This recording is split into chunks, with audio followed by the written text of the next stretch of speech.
talk about throwing a curveball at us today. I can't believe it. I was doing some holiday shopping, and the next thing I know, I'm getting, because I am subscribed, all these notifications saying the president won't do it. The president's probably giving second thoughts. The president's getting tactical here with some negotiations and going back to the table and probably doing his own negotiations. Very disappointed.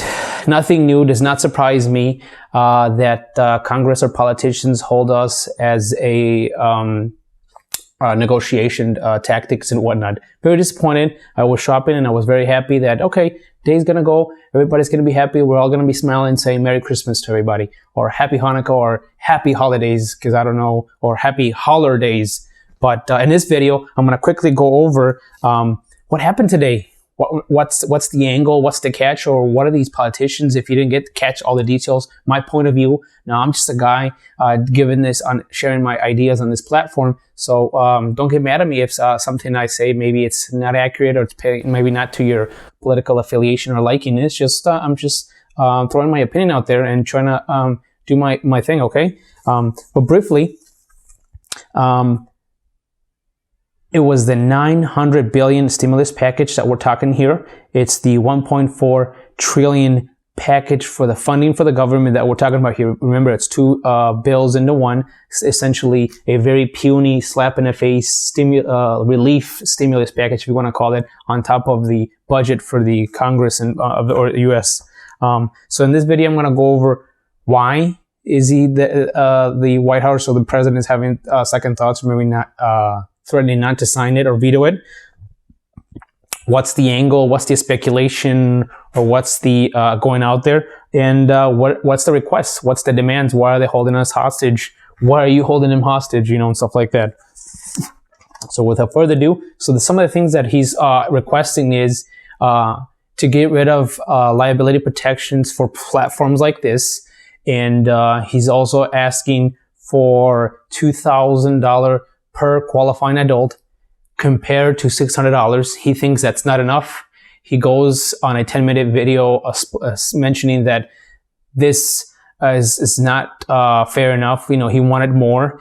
So that would mean $4,000 for a couple or a family. Now, for the provision of dependents, it's the same thing. $600 per qualifying dependent.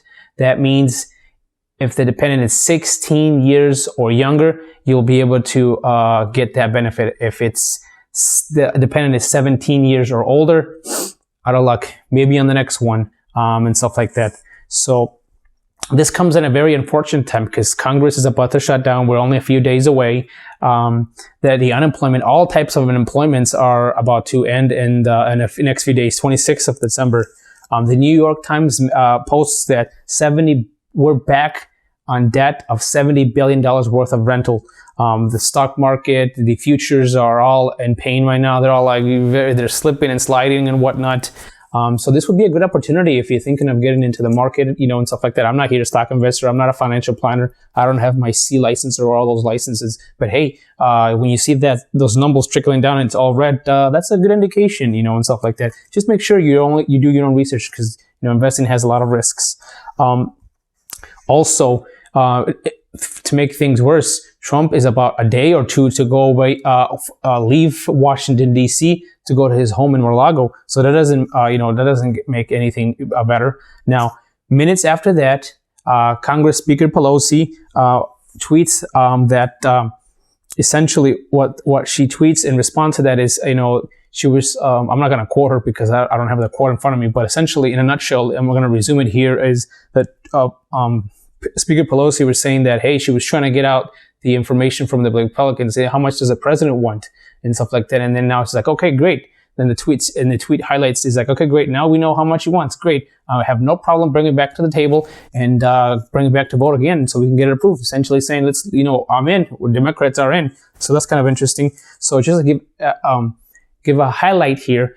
So the Pelosi is in, Democrats, Schumer is in, Doyle is in. So that leaves the Republicans, the Mich McConnell, and kind of like in the, we're all in here in the party, we're all on the boat and we all want to ride. So you're gonna jump in too, or what? Just make it easy. Everything's done there. So that was kind of like interesting. So some of the things that I wanted to go over too is what are the possible scenarios that this could happen? So a couple scenarios that could happen is Mitch McConnell could say no. So that means that, the economy goes, not as heavily, but, it takes a little slight correction. The stock market or futures, all that, may not be happy. And he could say, okay, yes, I'll cave in. I'll sign it and we can all go home and party and we all can go to the Congress and whatnot. And obviously that would impulse the economy and stocks and investors and whatnot, and everything. Or he can probably come somewhere in the middle and say, you know what? Okay, $600 is not good enough. All right, fine. $2,000 is not good. We'll do a little bit more. But last time that happened was back in March. That took a few days. That's a few days to iron some details. Last time I checked, we don't have a few days left to negotiate. We've been negotiating for, I think, 6-8 months. It depends who you ask. We've been negotiating and stuff like that. So that's kind of like interesting. Another angle that's been circulating, and I came across my research with all these new outlets and medias, is maybe it's an angle that the president's taking to essentially set up Republicans to look good, nice, get support, get followers, get votes for the state elections that are coming up in Georgia. So that's probably his angle as well. It also will make him look good if he takes this and they cave in.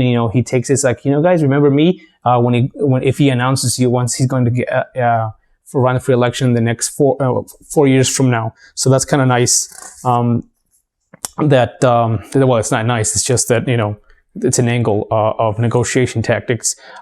Something that I did want to highlight and mention, if you've been following, not me specifically, but if you're following how this has been developed, is it's not a surprise to some people because when Trump's team and their staff were negotiating last week or last Thursday, he did say, hey, I want $2,000 stimulus packages, but his staff or his colleagues said, come down, let us do the negotiations. You'll just make things worse.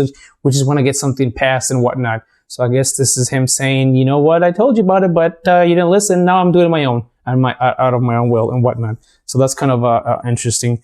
Another thing that it's worth mentioning is that he's not actually going through the veto yet.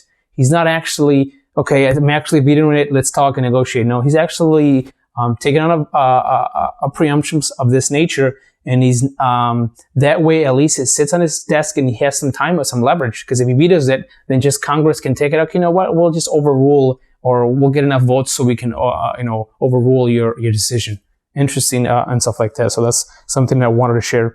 It also gave him some time to go and give another 10-minute speech of how the election was stolen from him and whatnot. I'm not taking political sides or anything like that. But I'll just briefly, I found some interesting facts that I want to share with you that I don't know that he mentioned there in the bill. Well, I'm sure most of this is on the funding side. So he mentioned that there was $85.5 million going to assistance to Cambodia, $134 million going to Burma, $1.3 billion going to even in the military. There's been some speculation saying that they might buy some stuff from Russia.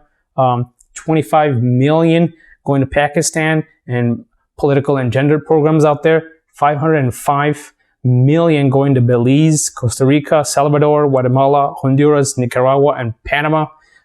40 million going to Kennedy, Center of Kennedy out there. It's a tourist place out in Washington.